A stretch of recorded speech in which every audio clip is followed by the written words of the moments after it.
My friend Sam has always been troubled. The sort of kid you knew would go down the wrong path and wind up in the news. I remember when the story about Daniel Petrick came out. He was that teen who, back in 2007, took his father's gun from a safe after his parents took away Halo 3. He came up behind them while they were on the sofa watching TV, told them he had a surprise for them, and shot them both in the back of the head. Not long after the Petrick story came out, I remember Sam laughing and telling me, "Dummy got caught almost immediately. If I were ever going to do something like that, I'd be smarter about it." We lived only 3 houses apart, so we used to hang out a lot. Sam was obsessed with true crime, which meant we watched a ton of it. He was drawn to the most heinous stuff, like Catherine Knight, the woman who in 2000 butchered her husband and cooked him up into a meal and hung his skin up to dry. The officers who came to her house brushed against the skin thinking it was a curtain. This was way inappropriate for 12-year-olds, of course, but neither of us had very involved parents. Maybe because of all this stuff, Sam was convinced that evil was pretty much everywhere. "Dude," he said, "if this is how much we see, the people who are caught, how many do you think get away with it?" "Not many," I said confidently. "If they did, we'd hear about it in the news. People would be disappearing. But think how many might be labeled accidents but are really murders. Falls down the stairs, heart attacks. I bet so many people bump off old folks when they don't want to take care of them, or want their money." "Doubt it," I said again. "It would be so easy," said Sam. "I bet there's tons of murders sliding under the radar because people just don't expect you to actually kill. So easy." In hindsight, this conversation screams red flag, but as kids we both had a morbid fascination with this stuff. But by far Sam's biggest obsession was the piano wire killer, who strangled 4 women in our city and was never caught. I found out from Sam's dad, not from Sam himself, that one of the victims was actually Sam's older half-sister. She was abducted in '99 when Sam was only 4 years old. Like all the victims, she was found naked. Her body recovered from the tunnels under Nicolette Island. And finally, I understood the motive for his true crime obsession. He wanted to catch the person who'd killed his sister. He was trying to understand how it happened. When I asked him about her, he claimed to remember her singing to him and playing on the swings, and admitted he watched every scrap of news relating to her death that he could. So that summer, I suggested we search. Go into the tunnels and look for clues. "Bro," Sam's eyes lit up. "That would be dope." We spent a whole summer scoping out those tunnels, winding through unlit utility passages seemingly forever through the cool dark. If you know your way, you can crawl through a narrow passage to Satan's Cave, where teens and urban explorers sneak in to drink, light up, and graffiti their names. There are even some carvings on the cave walls people have made of goat heads and demon faces, but it's mostly just discarded beer bottles and trash. The explorations were thrilling, but the closest we found to anything suspicious was a switchblade, a discarded baby doll, and a loop of wire that seemed likely to have come from a bracelet. Sam insisted the news was all wrong, that the killer wasn't anything like people suspected. Maybe he was right, but he was wrong about the tunnels. There was no evidence there of any killer whatsoever, piano wire or otherwise. After that summer, our interest shifted from true crime to video games. We played lots of shooters. I got into sports taekwondo, and later rowing, backpacking, any wilderness stuff. Sam got into drugs. We'd still occasionally meet up for a hike. I'd go for the nature. He'd go for the opportunity to light up and escape his parents' constant squabbles. But I saw less and less of him. By the time I entered college, he was in and out of jail, getting in trouble for dealing, for breaking and entering, petty crime stuff. The last time I heard from him was when he called me from jail, asking me to bail him out, reminding me what good friends we used to be, reminiscing. "Hey, Rufus," he said. "Remember that summer we spent searching the tunnels?" "Yeah." Pretty transparent, trying to tug at my heartstrings with a bond that had wilted years ago. But I smiled anyway because those were better times. "That was dope," he said. "We never did find much, did we?" "Nope. Bet if we searched those tunnels now, things would be different. Hey, Maybe we go again once I'm out, yeah? Sure. So, I was wondering if you could do me a favor. Yeah, okay. I was a sucker. I went and bailed him out later that day. We made plans to hang out, maybe to explore those tunnels again. I knew he'd blow me off, but what can I say? He was an old friend, and I felt bad that he'd wound up this way, while my life was pretty steady. What's more, he'd found out while in custody that his dad had died. Suicide, apparently, which was not a surprise to anyone who knew Sam's father, but nonetheless surely must have hit Sam hard. Sam was worried now about his mom, having to raise his baby sister alone. Plus, they needed money. They always needed money. He wanted to go check up on the two of them, make sure they were doing okay without his dad. I told him I was here if he or his family needed any help. I gave him my condolences. He just smiled and told me thanks and didn't mention his father again on the drive back. You know, they actually found new evidence in the case, he said to me when I dropped him off. Shit, really? Yeah, the ghost of a smile. I'll tell you about it next week. But he didn't get a chance. I got a voice call from him 2 days before we were supposed to meet up. The call dropped before I could answer. When I tried calling him back, it rang a few times and stopped. My subsequent calls went straight to voicemail. Sam ghosting me was nothing new, but when our appointed meetup passed and he still wasn't replying to me, I messaged his mom. She said he'd left ranting about the piano wire killer in the tunnels, but she thought it was just his usual talk. He was always spouting big ideas and conspiracy theories, never amounting to anything. She started to complain how she'd thrown her back out, and with him running off again, there was no one to help but Maisie, his little sister. The trash and laundry were too heavy for her to lift by herself. I told her I'd come by later, but now I was truly worried for Sam. Called, messaged, even reported my concerns to police, but they jumped right to assuming he'd skipped town to avoid a court hearing, which was, I admit, a pretty plausible assumption. No trace of him anywhere. Still no signal from his phone. He'd gotten out of jail, mentioned new evidence, arranged to meet me, and vanished. I decided to check the tunnels. The entrance we'd used as kids was smaller and more overgrown than I remembered. I climbed down the embankment through brush and dry leaves, out onto the concrete ledge, and then ducked into the cool darkness of the tunnel with its low ceiling and narrow walls. Flicked on my flashlight. The faint odor of sewage wafted to my nostrils as I made my way forward. The only sound, the echo of my boots treading on the concrete. After a while of running my hand along the cool brick, I paused and turned to glance behind me. The entrance had become a distant square of white light. Was this really a good idea? Well, obviously not. I might go stumbling into whatever had caused Sam to disappear. Besides which, I couldn't remember the directions to Satan's cave.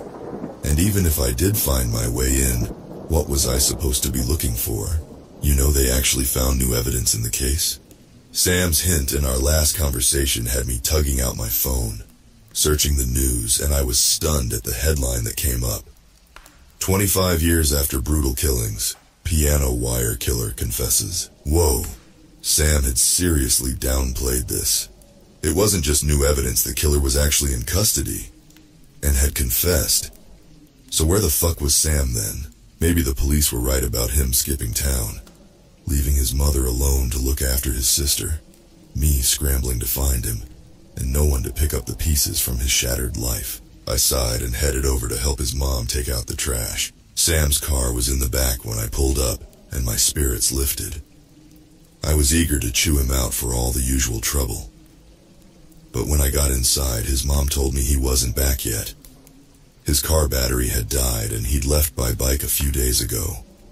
The house was a mess, filled with empty pizza boxes, several full garbage bags, laundry piled up.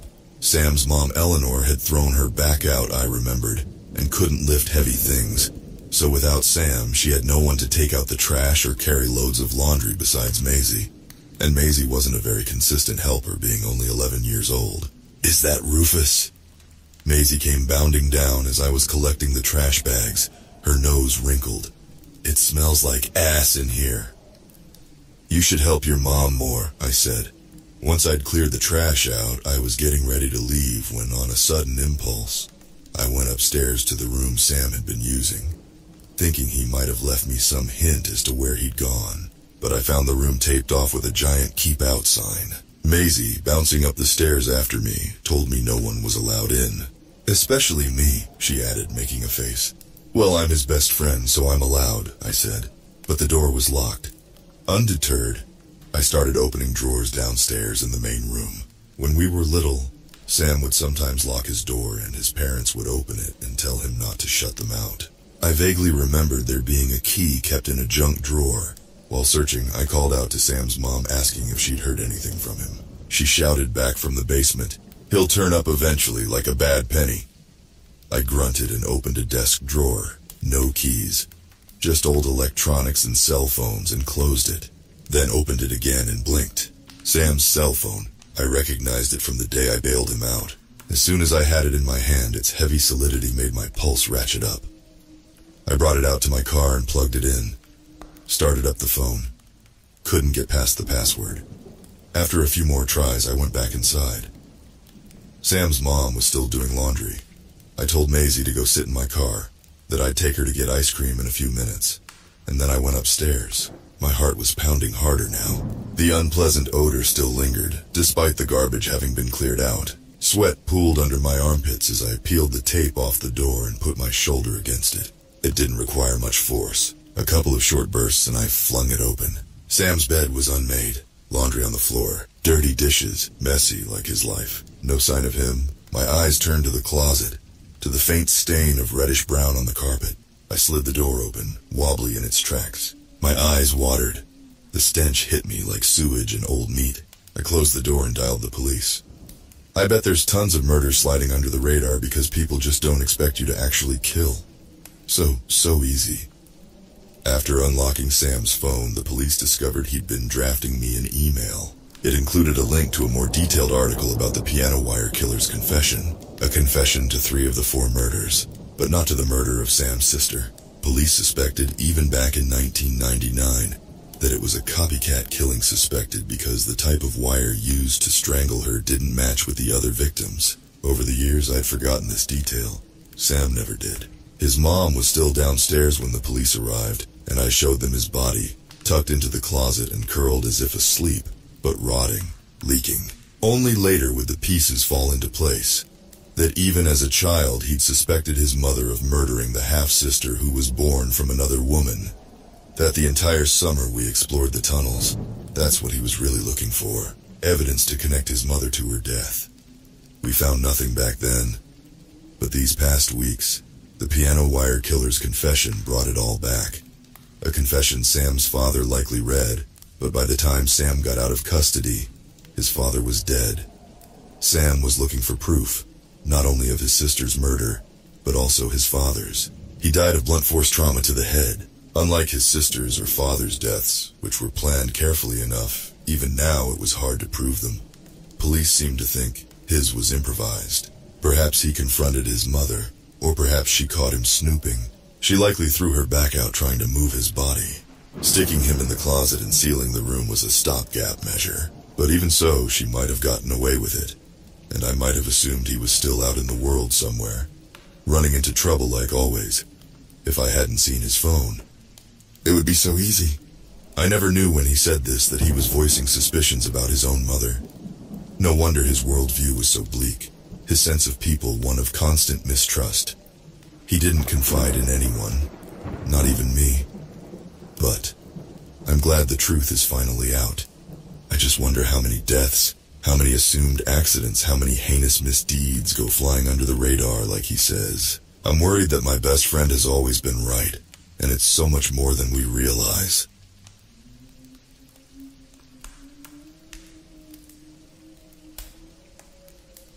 Mrs. Carrington lost her smile. Just like all the other teachers who taught us, I was wondering when she was going to snap too. Mr. Garrett ran out screaming. Mrs. Pepper was caught trying to poison us, and Mr. Johnstone named us in his suicide note. He didn't die, but he did intentionally jump down the stairs. We were ruthless. Well, my class was. I didn't speak much. But if the class were laughing, I was too. If I didn't laugh, they looked at me like I was stupid. I don't know why our prime goal was to get rid of our teachers. Mrs. Carrington was nice. I liked her sunshine smile and pretty dresses. But the other kids wanted to get their claws into her. Serena Ackerman insisted she had seen Mrs. Carrington casting a spell. Her proof was, Mrs. Carrington looked like really weird when she was talking to a third grader. She had her eyes closed. I was sure Mrs. Carrington was just mid-sneeze, but I was told to shut up. So, my class started to call her a witch, throwing things at her face, refusing to work, and even reporting that she had hit them. Mrs. Carrington's sunshine smile started to darken. I tallied in my notebook how many times her voice broke, her hands tightening into fists when Rowan asked if she brushed her hair, and then if she had a boyfriend. The boys at the back used her as target practice, throwing screwed-up pieces of paper in her face, then pens and pencils, and even a bottle of water which almost bruised her face. I watched the light start to dim in her eyes. That excited gleam ready to teach us faded completely. Mrs. Carrington came to class looking like she had been crying. She kept tissues in her pocket to swipe at her eyes when Jack flung his workbook in her face, and started to teach us with her back turned, so she wasn't hit in the face with flying pencils. After days and then weeks of waiting for Mrs. Carrington to give up, our teacher lost her mind on a random Tuesday when it was raining. She was writing a poem when Summer Carlyle stood up. Summer bullied me for weeks because I didn't get skincare products for Christmas. There was a princess-themed face mousse that all the kids were talking about, and even I really wanted it.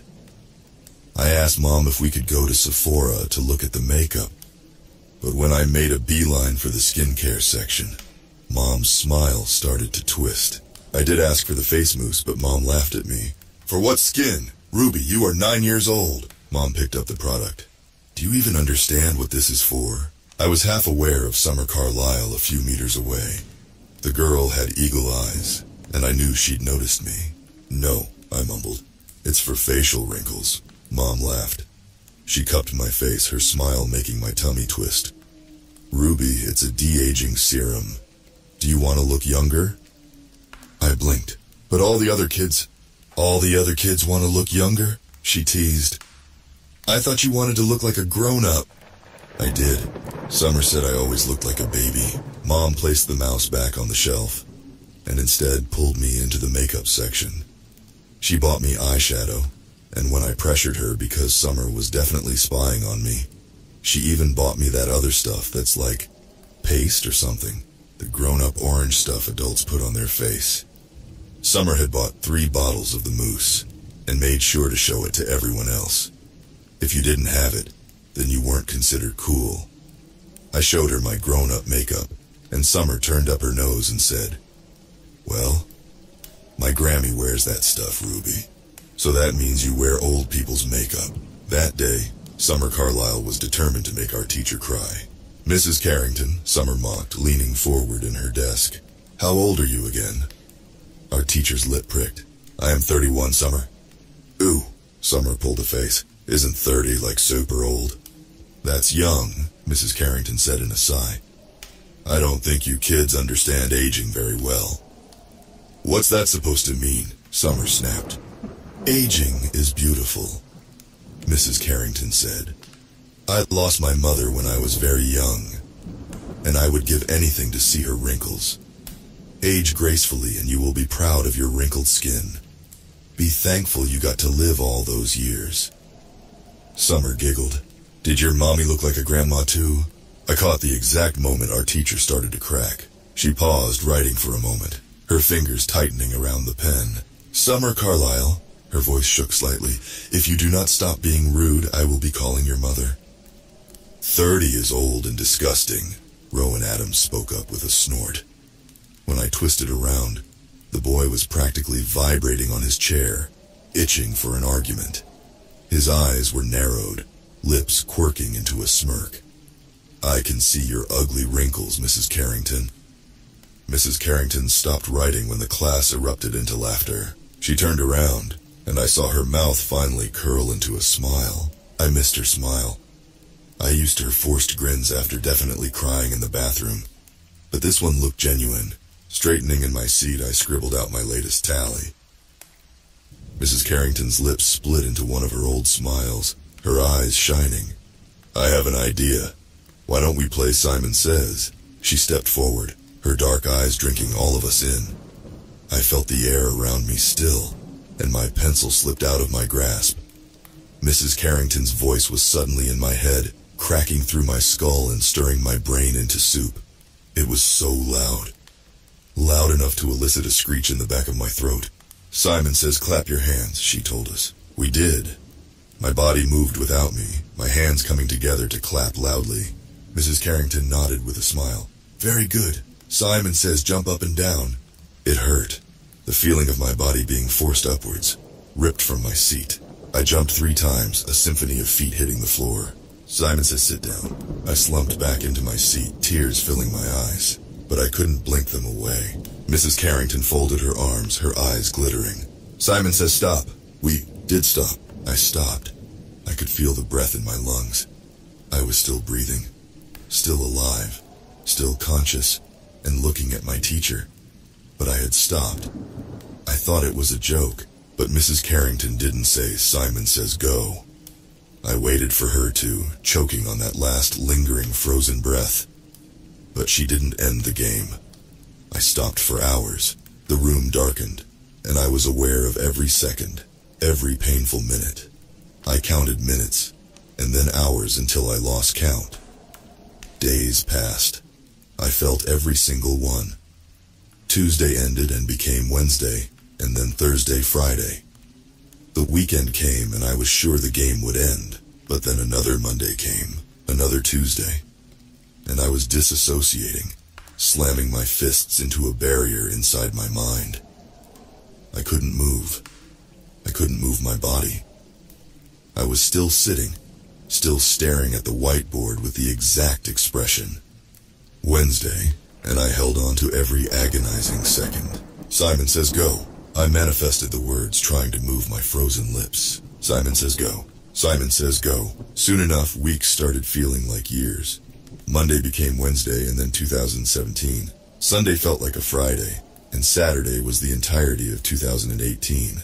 My favorite thing was watching the seasons change in the corner of my eye. It was my only way of knowing the world was still going without me, while I was stopped. Years went by, felt like centuries, and I was still playing Simon Says. I was always there, always glued to my seat inside my 3rd grade classroom. I counted every ceiling tile, every poster on the wall, every fragment of light. Rain hit the windows, the sun baked into the back of my neck, wind sent prickles down my spine. I was aware of my hair growing out, long, and then short, and then in a ponytail, like an invisible me was continuing on, while I had stopped. I grew taller, and my face started to change. I sensed my body twist and contort, like I was being stretched. Pain came in waves, striking up and down my legs, and then a different pain in my stomach. This one made me want to die. I couldn't stop it. Couldn't control this monster that slammed into me every Wednesday, July 2019. I felt emotions, new ones I didn't understand. I felt anger and frustration, pain and sadness, longing, butterflies in my chest and stomach that didn't leave.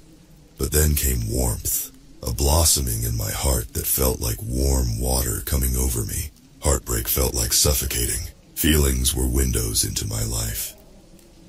I was discovering love, falling in love, and then out of love. But it wasn't fair that I didn't get to see it. I just felt it. Love didn't make sense to me, though. Boys and girls were gross. When I stopped counting Wednesdays and Julys and 2018s, my focus went to our frozen classroom. I could see the other kids, but I was sure they had been replaced. Summer didn't look like a 9-year-old anymore. Her face was all blotchy. Rowan looked like my older brother, his head almost hitting the ceiling. I can't remember when I stopped screaming, stopped hammering on the barrier inside my mind, begging to die, to be released from Simon Says. I think I stopped myself. My teacher had stopped me physically, and I chose to sleep. I didn't want to count Saturday Mondays anymore. I didn't want to think. So, I decided to go to sleep. Mrs. Carrington's voice did finally hit us. Several thousand Saturday Thursdays later, the game ended. Like a wave of ice water coming over me, my breath resumed. Simon says, "Go." Blinking rapidly, my consciousness caught up to my body. My senses were back. Taste. Gum. Bubble gum flavored. Smell. Perfume. My vision was foggy before clarity took over. No longer in my third-grade classroom, I was standing on a stage, a graduation gown pooling on the floor below me. I was wearing a pretty dress that shouldn't have fit me. That was supposed to be an adult dress. The people next to me were strangers. They were scary high schoolers. So why was I standing with them? I felt my legs give way, only to catch myself, my cry catching in my throat. The room was filled with people, all of them smiling, mid-applause. In my hand was a rolled-up piece of paper. The banner stuck to the wall caught my attention. "Congratulations to our class of 2023. 2023. No, it was 2016. I only felt 2018, 2019, and the one after that. How could it be 2023? 2023 was too big of a number. I was 9 years old. I was in the third grade. I could see my mom in the audience, her smile wide.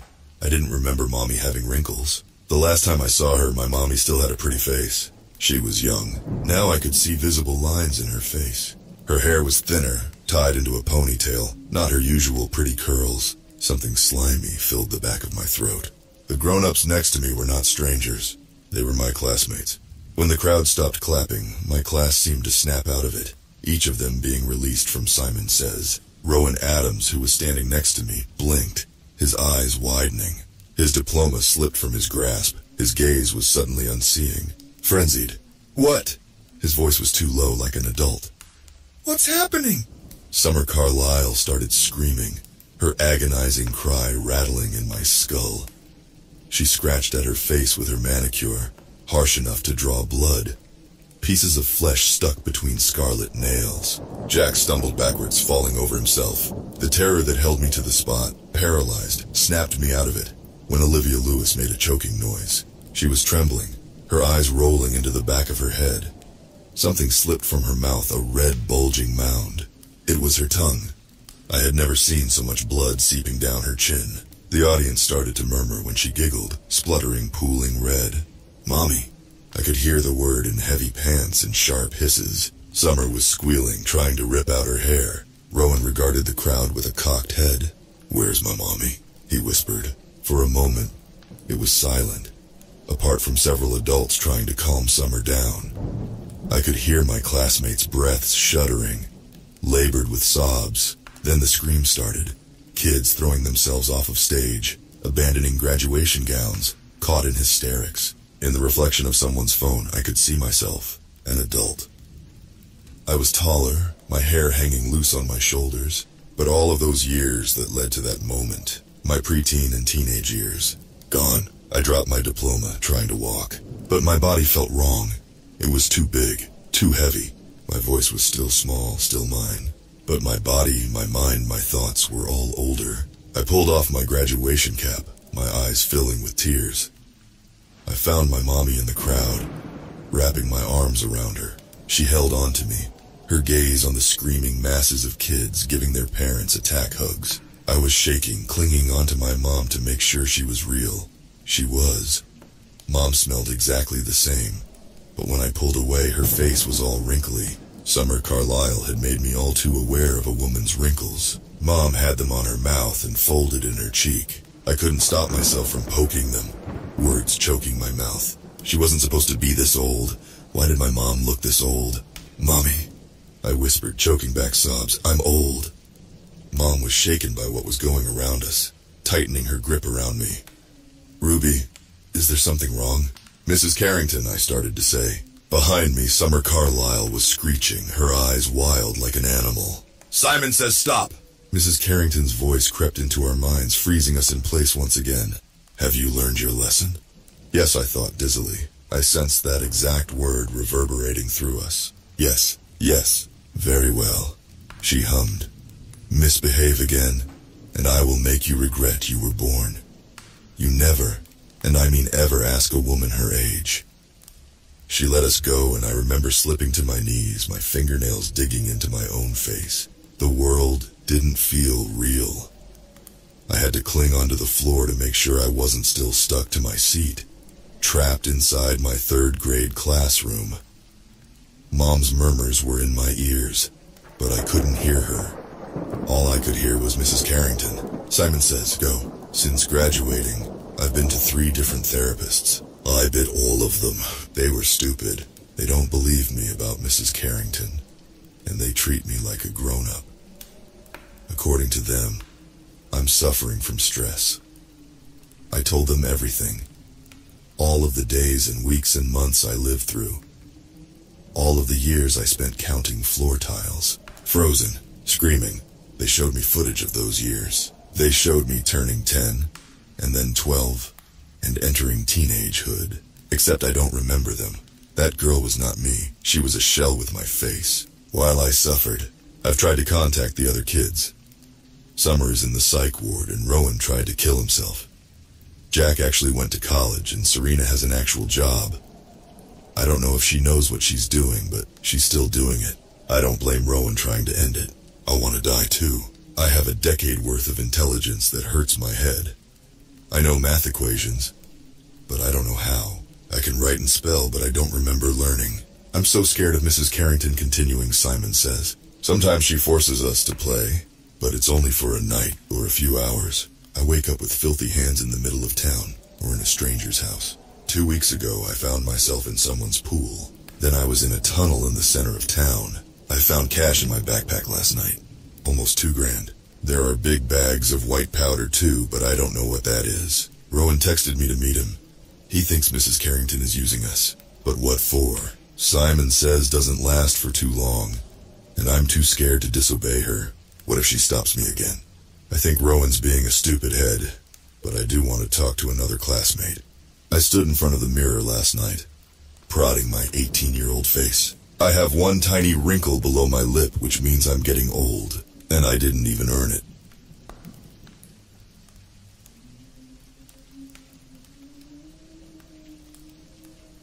Thursday is trivia night.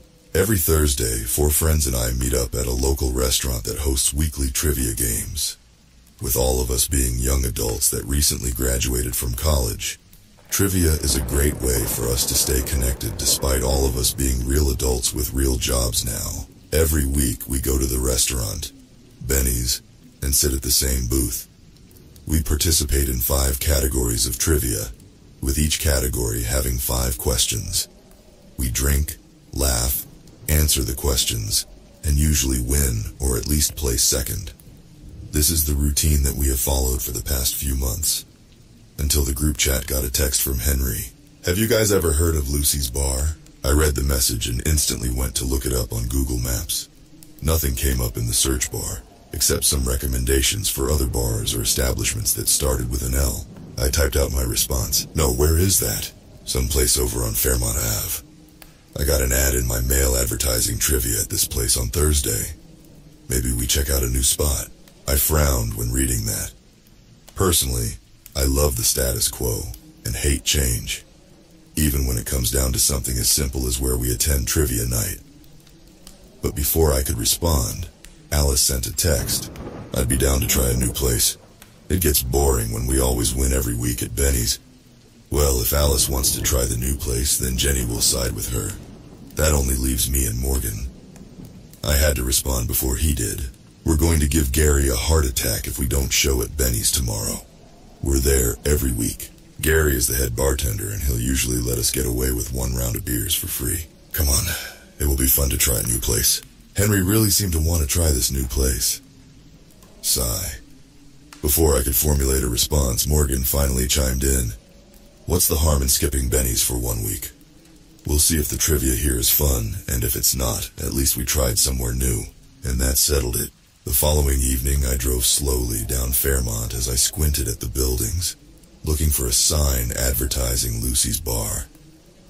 We don't live in a small town, but I've lived here long enough to be pretty familiar with the businesses that line the street. I'd never heard of this place before, so I figured it must be new.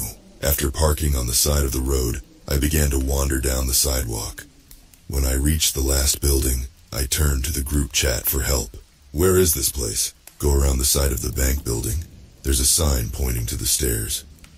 The bar is down there. Sure enough, once I rounded the corner of the building for the bank, I saw a bright neon sign with an arrow pointing down the stairs. No wonder I'd never seen this place. I followed the stairs and found all 4 of my friends already seated at a table. I scanned the place while walking over to them, and it looked like an average bar. One bartender stood behind the counter of the bar, and there was a mix of regular tables, high-top tables, and booths along the wall.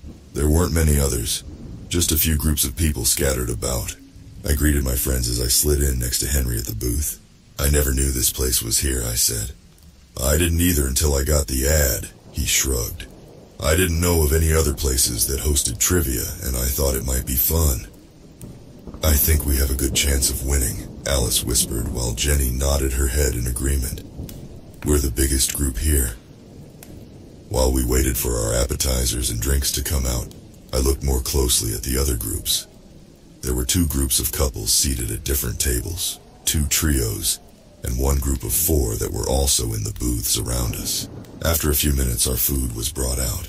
I could now see a name tag on the woman who was waiting on us. Are you the Lucy that owns this bar? I asked. The one and only, she replied with a wink. She looked like she was in her 40s and had on the brightest red lipstick that I'd ever seen. We'll get trivia going here in just a moment. I watched as she went into the kitchen, and a moment later she emerged and sat on one of the stools at the bar. She had a handful of cards with her that she laid down on the countertop before clearing her throat. So what does the winning team get? I asked Henry. I'm not exactly sure. The ad just listed the location and time for trivia, he replied with a shrug. All right, everyone, we're going to get started. There should be multiple sheets of paper on your table as well as a couple of pencils. After each question, you'll write down your answer and then bring it up to me. It was similar to our normal trivia, in the sense that there were 5 rounds of 5 questions. But bringing up the answer after every question seemed a bit tedious. After everyone turned in their answer, Lucy would repeat the question, tell us the answer, and then grant points to the teams who answered correctly. Oddly enough, I did end up enjoying getting to hear the answer sooner, rather than at the end of the round. The first round was general trivia, generic questions about the year that this product came out, or who wrote that great American novel. The second round covered sports. Then the third round covered geography. The first question related to the Pacific Ocean, and the second question related to a country in Europe.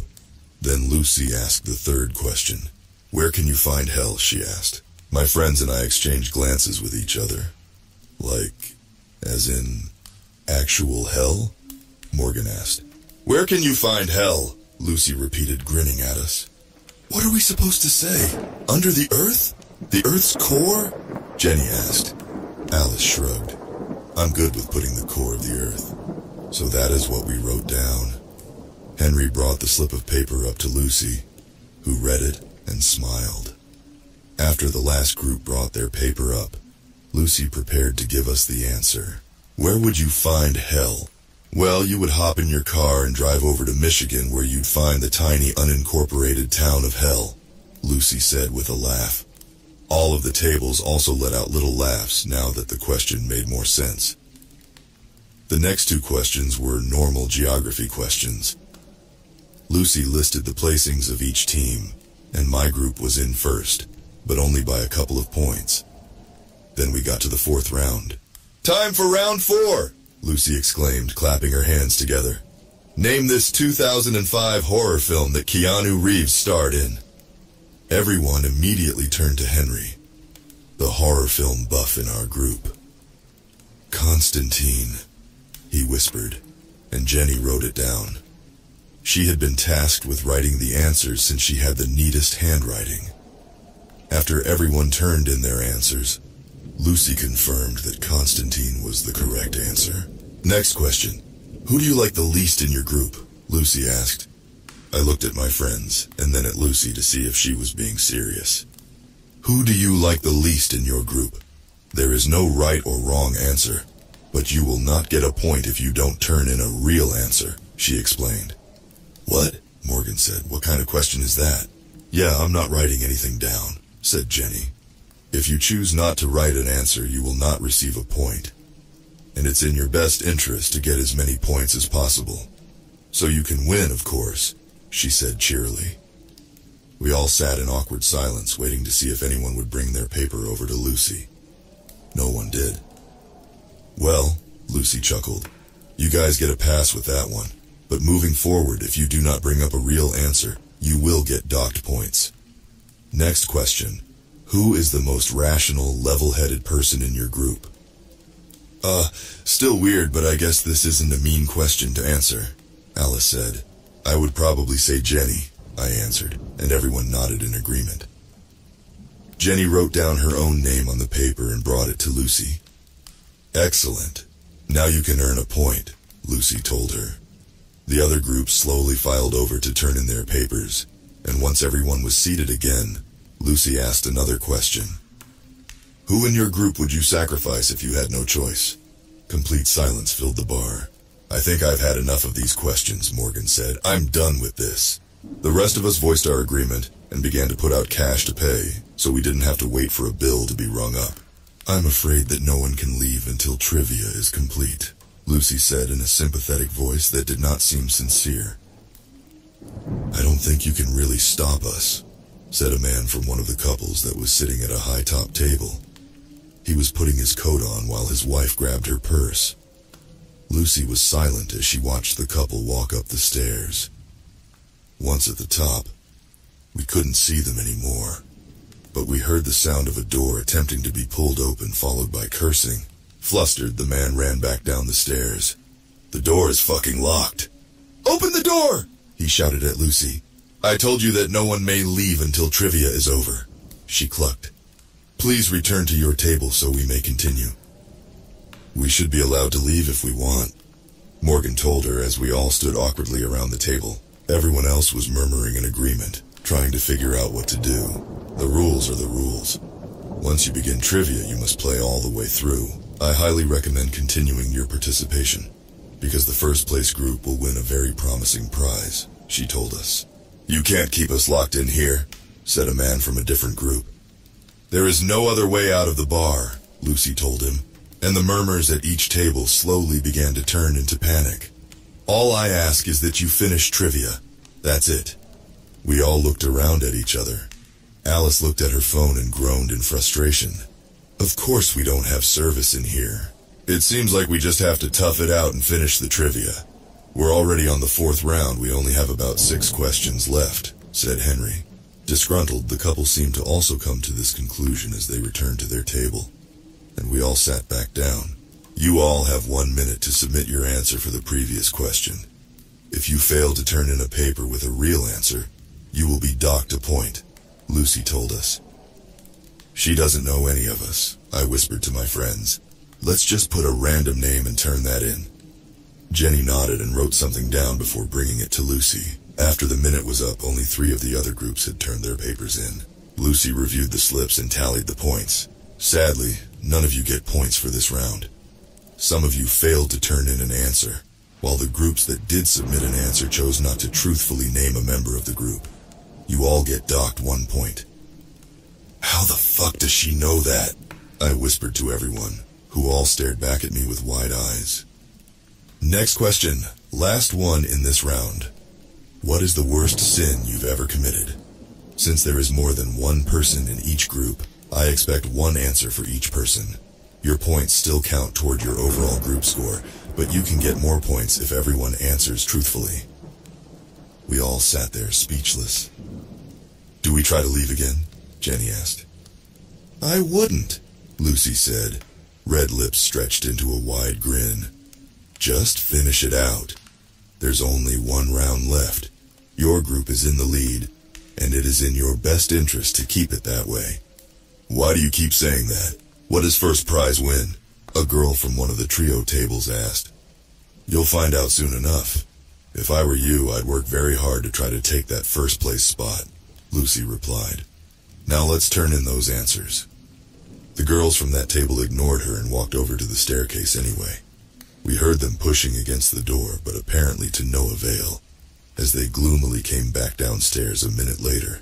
"Well, somehow she knows if we're lying, so we have to turn in the right answer," Alice said. "About the worst sin we've ever committed? That's a fucked up question," Morgan retorted. "Clearly this woman is whack, but we all have to turn in our own answer.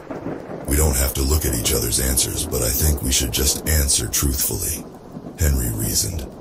"Fuck it, yeah. I just want to get out of here. Let's turn in our answers," I said. I pondered for a moment. What is the worst sin I've ever committed? I cheated on my partner in high school. I felt really awful about that for a long time. Obviously, we weren't married or anything, but I wrote down adultery, cheating on my slip of paper and turned it in. Lucy snatched the paper from my hand and after reading it, winked at me. I walked back to the table and sat down. After everyone had reluctantly turned their answers in, the room sat in an eerie silence while Lucy examined the papers and wrote down the scores. She proceeded to list out the ranking of groups by points, and our group still held the lead. "We have made it to the last category," Lucy announced. "First question, what is your deepest fear?" While not a fun question, it wasn't as awful as the sacrifice question. The rest of the round proceeded with bizarre questions, including, who do you hate the most in your life? If you had to kill someone, how would you do it? Which circle of hell in Dante's Inferno would you be sent to? And we finished with the grand finale question of, will you return to trivia at Lucy's? My answer was simply a fuck no. After the last group turned in their paper for the last question, I let out a breath I didn't even realize I was holding. The same guy who tried to leave earlier stood up again. "Can we leave now? Trivia is finished." "I haven't yet announced the winners," Lucy replied without looking up from her score sheet. "I don't care who won, we want to leave," he told her. "Well, the winners get to leave first," she said in response. She listed the rankings again, with the duos finishing last, then one of the trios. Third place went to the other trio, second place went to the group of 4, and my team was announced as the winners. "Congratulations," Lucy said, beaming toward our table. "You all get to leave first. Second place gets to choose 3 people to leave, and third place gets to choose 1 person to leave." Everyone who had been gathering their things stopped in their tracks. "Forget that. We're leaving," said one of the girls in the duo that finished last. Lucy stood to her feet. "No," was all she said. "You can't stop us," the other girl said, and the two of them headed toward the stairs. The bartender, who had been silently cleaning glasses at the counter, now stood at the foot of the stairs, blocking them. "Let us through," the first girl demanded. The man stared at her silently. He lifted his jacket up to reveal a gun tucked inside the waistband of his pants. The girls shrieked and ran back to their table, while everyone else descended into panic mode. "Quiet down!" Lucy yelled so loudly that it stunned everyone into silence. "First place group gets to leave first. My second and third place groups, you have 2 minutes to decide who goes and who stays, or else you will all stay." "Guys, let's get the fuck out of here," I whispered, and we all hurried toward the stairs. The man moved slightly to let us through, and we all clambered up the stairs. I reached the door first, and I held my breath as I pushed it. Thankfully, it opened. We stumbled into the chilly night air and backed away from the staircase. "We have to call the police, right?" Alice asked, as she already had her phone out and unlocked. Yeah, Morgan said, watching the staircase. "What just happened?" Jenny whispered, staring at the ground. What did she mean when she said that the second and third place groups had to choose who got to leave? No one answered her. A moment later, 3 other people emerged from the staircase and came over to us. "We left Adam in there," one of the girls said, tears streaming down her face. "Please tell me you called for help." "We did," Alice assured her. "The police are coming." We watched the doorway to see if one person from the trio would come outside, but no one did. No one said a word as we all stared at the staircase. hoping that someone would appear from that hellhole of a bar. After a few minutes, smoke began creeping up the stairwell and rising into the open air. "Hey, I think there's a fire," Henry exclaimed, and he and I ran toward the staircase. We quickly descended the steps and tried to tug on the door, but it was shut firmly. One of the guys from the other group followed us, and we all tried to kick the door in. We heard banging on the other side of the door, and the faint cries of those stuck inside. "There's got to be a way we can get this door open," I said to them, pulling my shirt over my nose and mouth. The panicked cries of those trapped in the bar were growing louder. "With what? There's nothing around here we can use to try and bust the door down," he said miserably. "We need to get away from this smoke." "My friend is in there," the other guy said. "She said we had to leave someone or we'd all have to stay, and Adam told us to go and get help. I promised we'd go back for him," the guy said, beginning to weep. "Help should be here soon," I said. But even I didn't believe that help would come in time for this guy's friend, because the stench of burning meat began to fill my nose. I think the others smelled it too, because we all trudged back up the steps. I couldn't bring myself to look at the agonized faces of the group that left their friend down there. Another few minutes went by before we heard the sirens approaching. "Should we go out to the street? I'm not sure if they'll know we're back here," Jenny said. We agreed and followed her around the side of the building to the main street. The members of the other group followed us and rushed over to the car, trying to convey that their friend was inside and needed help. The responding officers, realizing the gravity of the situation, followed us back around the building toward the staircase. But something was different. The neon sign that labeled the bar was now gone. Weeds and vines were covering the railing that surrounded the hole in the ground where the stairs were. "This is where you were?" one of the officers asked skeptically. "Yes," one of the girls cried. "We were down in this bar to play trivia, and the lady was being weird with her questions, and then she wouldn't let our friend leave. There's other people who are stuck down there too." The officers descended the staircase while we all hung back.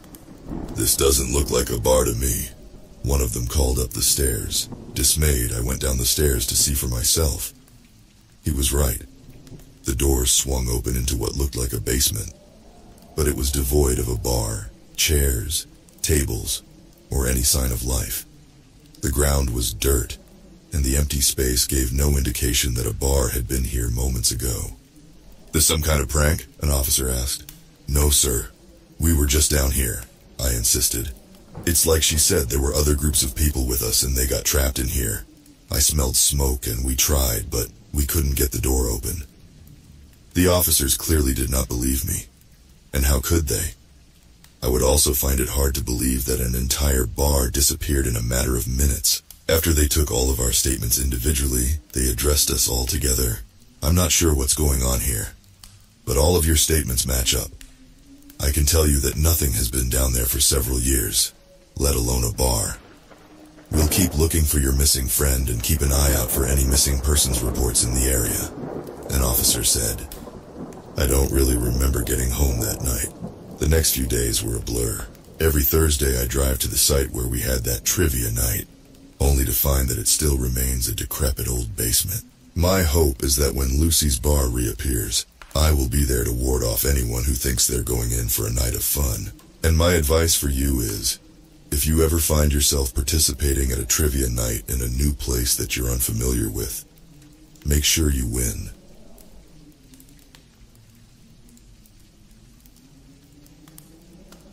My father was not an open book. Those that knew him would call him a reserved man, or a man of few words. But to me, he was like a man who had retreated into his own universe. A world that seemed filled with shadows in every corner, a waking nightmare. I would catch him sometimes at night, just staring out the window, gripping the arms of his chair so tight I thought his hands would start bleeding. He would lean forward, almost falling out of his chair, as if expecting something terrible and incomprehensible to show up at our door at any moment. My father was a man clothed in dread. It's only something I came to realize as I got older. He hid it well, especially from my mother, but not well enough, not nearly well enough. Nothing terrified my father more than piano music. Whether it was heard in an elevator or on the TV, or being played in a shopping mall by a hobby pianist who wanted to impress onlookers, whether it was classical or jazz, whether it was happy or sad, simple or complex. When he heard the sound of a piano, his eyes would bulge out of their sockets. His skin would go pale white. He would look around wildly, whipping his head back and forth like a dog wrangling with a bone. I never had the courage to ask him why he was so afraid of it. Why didn't I just ask him? But it wasn't a thing to be acknowledged in our home. Fear is contagious, and the easiest way to come down with is to talk about it. So my father's fear lingered throughout our lives untouched, like a piano that was never sold. It just hung in the air, playing its own silent music for years. My father passed away a year ago due to heart complications. I thought his secret died with him, but 2 weeks ago I was visiting my mom and decided to go through my father's old belongings. I guess I was feeling nostalgic.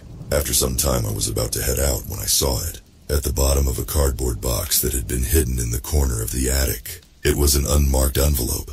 Inside was a letter comprised of several sheets of paper. The writing on the letter was rushed and scratchy, but it was my father's handwriting. There was no mistaking it. What I read in that letter has haunted me for the past 14 days. I've decided to share that letter, right here and now, because I feel that in some way it may help me better understand it. Or maybe the truth is, I just want someone to share my father's dread with. My mother would not listen to me when I told her about the letter. She told me to burn it, and to forget whatever it said. She scolded me like I was still a child. What you are about to read from this point on are my father's words exactly. I have not changed nor altered any of it. I am transcribing it word for word. This is my father's story. In his own words, I wonder how many times I've attempted to write this letter. How many pieces of paper have I torn up throughout the years? How many pens have gone dry? How many pencils snapped? Too many. Far too many. If I do have the courage to finish it, I wonder who will even read it. Maybe it will be my dear Elizabeth. Maybe you're even reading it right now. I'm sorry for keeping this from you. I haven't been a good husband. You don't know all of me. Not nearly all of me. That's a horrible thing to do to your wife. I hope you can forgive me, Liz. Or maybe it will be you, Jack. My boy, you saw me better than I saw myself. How many times did catch me staring? I used to tell you I was daydreaming. If you are reading this, now you'll know what I really saw those nights. What I heard. Or maybe it's neither Elizabeth or Jack. Maybe it's you, Jonathan, or your mother. God help me if it is. Have you finally found me? I've seen you out of the corner of my eyes for the last 40 years. Or maybe if you're reading this, you're a complete stranger to me. Regardless, it's time I told this story once and for all. Even if the pen and paper I'm writing with end up being the only ones who ever know it. In December of 1976, I was on my way home for the holidays. I was attending the University of Wisconsin-Madison. My parents lived in La Crosse. It's only about a 2.5-hour drive, but on my way I got caught in a snowstorm. A storm that came out of nowhere. I mean, really came out of nowhere. Somehow I got turned around. I have never been good at driving in the snow. If you're reading this, Liz, you know how true that is. Remember the station wagon? God, I nearly crashed it 100 times. Those were good days. On days like those, I barely ever heard the piano. Or at least convinced myself I couldn't hear it. But I'm getting ahead of myself. This was not a bad storm. It was one hell of a bad storm. I've rolled back the clock in my head numerous times, wondering if there was anything I could have done differently. What if I had driven slower, or turned into the slide? But I think in some ways, no matter what I did, that car was destined to crash that day. And crash it I did, straight into a ditch. All my attempts to get the car out of the ditch were futile. Snow was coming down hard. This was no soft powder, but a cacophony of flakes and harsh sleet. Through the white storm, I saw a house in the distance. It was the only building nearby, and I hadn't seen any cars on the road in what felt like forever. I got out of my car and walked towards the home. I was shocked by how deep the snow had become already, how unrecognizable the landscape seemed. I took one last look at my car, already being devoured by the snow, turning it into a sad, frozen white monolith in the middle of nowhere. I drew closer and closer to the home, Each step I took more tiresome than the last. Then I heard something that stopped me right in my tracks. It was the sound of music coming from the home. It was the delicate sound of a piano. The music cut right through the harsh cold winds of the storm and went straight to my ears. The music was coming from the upper part of the house. There was a window to a room on the upper floor, but a curtain obstructed the view. Still, there was no question that the piano music was coming from that room. My eyes went from the top window to a window on the first floor. There was a woman standing in the window. She was staring right at me with a bemused expression on her face. I waved to her nervously and then pointed back at my car. When I looked back, the woman was gone from the window. Moments later, the front door to a house opened and I made my way up the porch steps. "Can I help you?" the woman asked, standing in the doorway. She still had that bemused look on her face. "It's a little embarrassing," I said, "but I crashed my car into that ditch down the road and I can't get it out." "Oh my, how awful," the woman said. "Please come in and get yourself warm." I stepped inside and the woman shut the door behind me. All at once, the noise from outside was cut off. The only noise now was the piano music coming from upstairs. That and my chilled breathing. "That music," I said, rubbing my arms to get warm. "It's really lovely. Oh, that's my son Jonathan. He's a wonderful pianist. Please do make yourself comfortable. I'll fix you some tea." Absolutely dreadful weather. Simply dreadful. I sat down in the living room. It was a warm and cozy house, but there was something underneath that made me uncomfortable. I did not understand it fully at the time, but looking back on it, I believe some part of me noticed all the little things that were off about the home. For one, there was no family photos anywhere to be seen, and despite the warmth of the home, it had a bizarre, sterile smell, like that of an appliance store. The house looked lived in, but didn't feel lived in. "Could I use your phone?" I asked. "The phones are out," the woman said, bringing back 2 cups of tea. "They won't be back up until morning, most likely. Soon as they are, I will phone Harvey, my neighbor. He lives the closest. I'll have him bring his tractor, and we'll get your car out of the ditch." "Is there any way to get hold of him now? I hate to be a bother, but I was on my way to La Crosse to see my folks for the holidays. I was hoping to get there by tonight." Upstairs, the piano music stopped. The woman took a large sip of her tea, looking at me over the cup with her faded green eyes. Then, putting the cup down gently, she said, "La Crosse? Goodness gracious. How on earth did you end up here in Dutchville County?" I got turned around. "Dutchville County? I've never been through here before." "Well, there's no helping it now. Harvey lives a spell away. Unfortunately, you will have to wait until morning, dear. I'm terribly sorry. Your son, Jonathan, how old is he?" 20 next month, she said fondly. "Oh, well, could he? And again, I hate to be a bother. Could he help me try to push my car out?" "No," she said flatly, and there was no kind bemusement in her voice now. Her eyes narrowed. "Jonathan cannot move all that well. Even if he could, and even if you did get the car out, the roads are terrible. You'll just be in another ditch in no time. You're perfectly fine to sleep on the couch tonight. Come tomorrow, Harvey will have you out, and you'll be on your way to see your parents." "I see. I guess it has to be that way then." I realized I had not taken a drink of my tea, but looking at the cup, I lost all thirst. The tea looked like gross mud water that had been pulled from a gutter. For some time we just sat there in the quiet living room. With no music, a dreary silence took over the home. "Where are you coming from anyhow?" the woman said, putting down her empty teacup. It felt as if an eternity had just passed. "I go to school in Madison." "Oh, how lovely. What are you studying?" "Engineering." "How wonderful. You know, Jonathan used to love engineering as a boy, even more than playing the piano. He would always build things, little trinkets and gadgets and gizmos, but his condition made it impossible for him to pursue a higher education. He's been a homebody for years now. All he does is play the piano day and night. He's really great at it." "Oh, where are my manners? I should introduce you both." At that, she led me out of the living room. We began to climb the stairs. As we did, a horrible feeling came over me. The one you might have when you are walking by a dark alley at night. The kind of primitive instinct that screams in the back of your head. Screams, "Run, you idiot! Run!" We reached the top of the stairs. The hallway was dark and lit only by a small lamp. We passed several rooms, until we reached a door at the end of the hallway. The woman, and I realized at this point I didn't even know her name, gently pushed the door open and said, "Jonathan, there's someone here I'd like you to meet."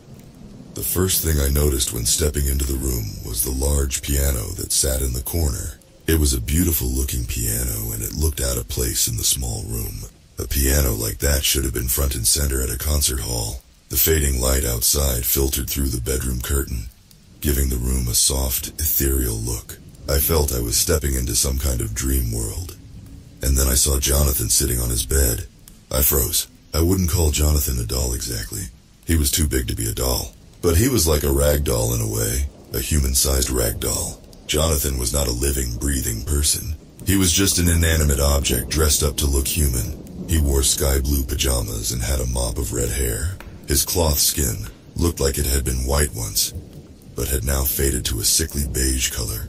He had 2 black buttons for eyes, though they were different sizes, the right eye being much smaller than the left. It gave him the appearance that he was always winking. I did what I could only do in that moment. I laughed. It was a hoarse, nervous laugh. "Don't you dare laugh," the woman said sharply. She wasn't looking at me now. She was staring out the window, one hand rubbing Jonathan's inanimate leg in a soothing gesture. Oh, how they love to laugh. Once Jonathan was sitting on the porch, just minding his own business, when these horrible boys from town came in and began to harass him. I'll never forget the sound of their laughter as I chased them off on their bikes. Oh, but I got the last laugh. Those boys loved to bike around a certain part of town, and one day one of them went over some nasty gravel and hit his head. He's still in the hospital. Oh yes, I got the last laugh. "I'm sorry," I said in a dry, panicked voice.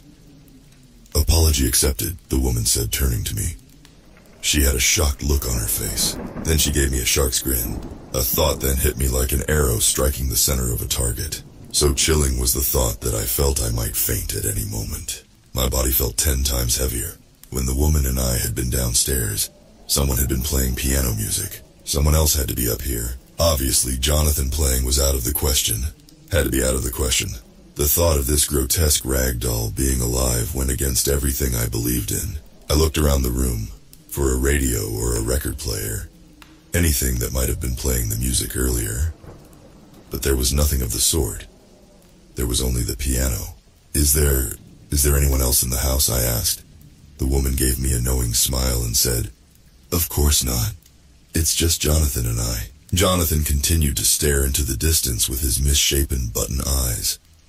For a split second, maybe even less than that, I thought I saw his head move ever slightly. I blinked and rubbed my eyes. When I opened, Jonathan was as still as he had been, and the woman was walking past me. "I'll go fix your bed downstairs," she said, walking out of the room. "You'll need your rest for tomorrow." Then she was gone. Only Jonathan and I were left in the room that began to fill with an awful silence. So pervasive and relentless was the silence that it felt as if it seeped into every pore on my body. None of this could be real, I told myself. The woman was playing a trick on me. Had to be playing a nasty trick on me. I once again looked over the room, hoping, nearly begging God to show me a radio or a record player. But there was nothing. I thought of approaching Jonathan, give him a real look over. But one look at that horrible winking eye was enough to convince me otherwise. I quickly turned and began to walk out the room. Then I heard what sounded like something shifting in the bed behind me, and I ran. Within seconds, I was down the stairs and out the front door. I knew it was suicide running out into that storm, but I couldn't stay in that house a second longer. The snow was so deep now, it slowed my running, and for a horrible moment I imagined Jonathan chasing after me, gaining on me with terrible inhuman speed, his ragdoll limbs moving in strange, unnatural motions. I heard the woman yelling after me, yelling for me to come back. Then I heard 2 horrible sounds. The first was that the woman was laughing. Even in the roar of the winds, her laugh was unmistakable. Piercing, even. I turned and saw her on the front porch. She did, in fact, have a horrible grin on her face, which now looked so much longer and paler than it had before. Her laugh was an awful cackle, like thin ice breaking. The second horrible thing I heard was the sound of a piano being played. It was coming from Jonathan's room. My car was nowhere in sight, but it was no use to me now anyways. I ran down the road, and eventually the woman's laugh faded, but not the piano music. No matter how far I went, I could still hear it. It followed me the way a bad memory follows you. I don't know how long I waded through the snow, but at some point I collapsed and thought for sure I was going to die. Then I saw a light coming towards me. That light eventually turned into a tractor with a plow. There was a man driving it. He got out and began to say something, but I couldn't hear him. I was fading in and out of consciousness.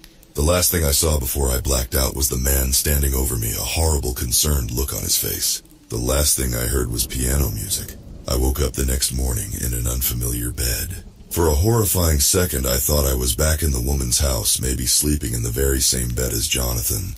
But that wasn't the case. I was in an unfamiliar room alone. Sunlight was shining through the window, and I could see that the storm had stopped. I heard the floorboards creaking outside the room, and again, for a horrifying second, I thought the woman would appear in the doorway, smiling, cackling. Instead, it was the man I had seen driving the tractor. "Good, you're awake," the man said warmly. "How are you feeling?" "Where am I?" asked, ignoring his question. "You're in my house I found running down the road last night. What were you thinking?" "My car broke down. Are you with that woman?" "What woman?" "That one that lives down the road from where you found me." The man said nothing at first. He just stared at me. Then he said, in a pensive voice, "The woman that lives down the road from where I found you. Are you with her?" I said. I gripped the bed sheets as if my life depended on it. "No, I'm not with anyone," the man said, putting up his hands. "I live here on my own." I relaxed my hands. "I need to call my parents. I was on my way to visit them when my car broke down. Phone's in the kitchen. You're welcome to use it." "When you were out, I was plowing the roads. I saw a car. Your car, I gather. We can go there when you're ready and get it out. I already got most of it plowed out, truthfully.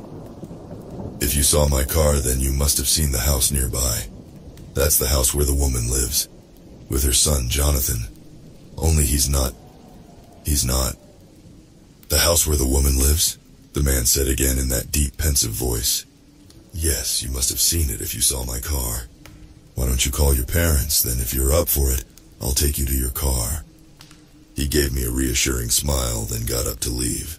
"Is your name Harvey?" I asked him. He turned around and the smile on his face dipped into a questioning frown. "It is," he said. "How did you know that?" "The woman, she told me about you and your tractor." "Is that right?" For a moment, Harvey said nothing. His frown deepened. "Call your parents, and then we'll get going." He left me in the room, with the sunlight as my only company. My parents were relieved to hear my voice. I didn't tell them about what I saw in the woman's house. That already was starting to feel like a bad nightmare. I told them that my car went into a ditch, and that I spent that night at a kind stranger's house, and that I would be in Madison later that day, hopefully. I got into the tractor with Harvey, and as we drove down the road, I was shocked to see how much of the road had already been cleared. The storm had been so awful the night before, and the snow had been so deep. Now, it barely looked as if it had snowed. Eventually we came upon my car. Harvey had told the truth. He had gotten most of it out of snow already. He killed the engine to his tractor, and both our eyes went in the same direction. We were looking at where the house was, or where it should have been. There was no house there now, at least not what I had seen last night. Instead, there were the remains of a house. The roof was gone, and part of the top floor was completely caved in. Bits and pieces of the home jutted out like the jagged teeth of some ancient monster. "Is this the house you were speaking of?" Harvey asked. His voice was soft and empathetic. "I don't understand," I said. "I was here last night. I was in there. It wasn't like this. Son, that house has been abandoned for years now.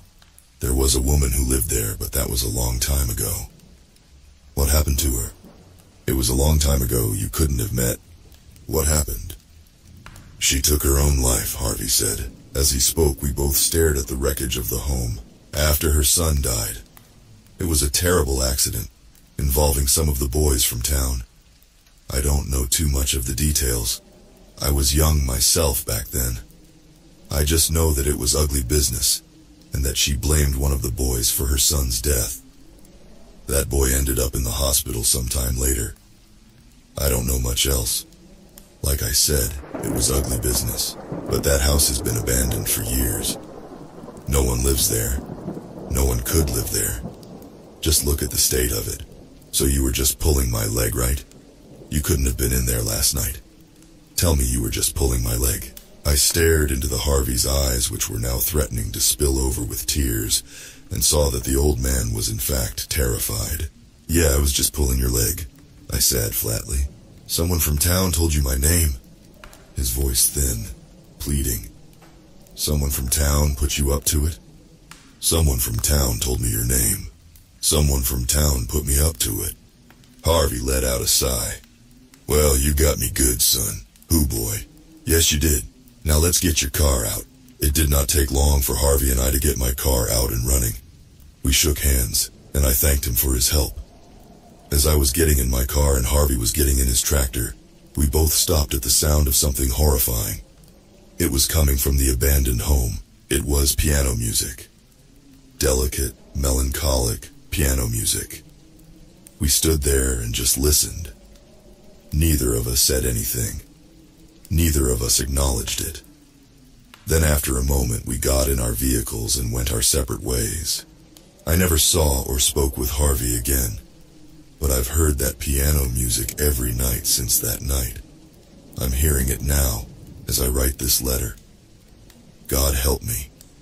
I'm hearing it now. That's the end of my father's letter.